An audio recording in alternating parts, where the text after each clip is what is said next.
اصلا یه ایده ویدیویی پیدا کردم مولا درزش نمیره. چی؟ به کسی نگیره، سعی کن نخندی.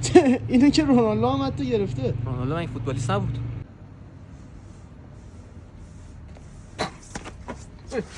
داداش دوربین مخفی بود.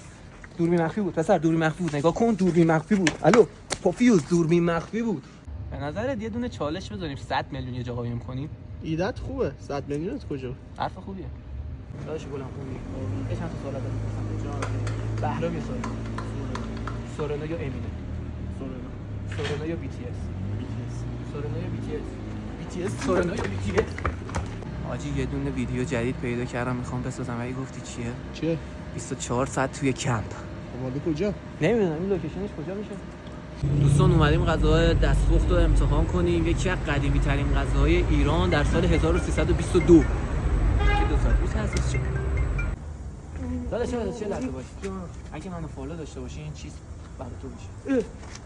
اشکان پانکه. داداش فالو دارم. بیا جلو.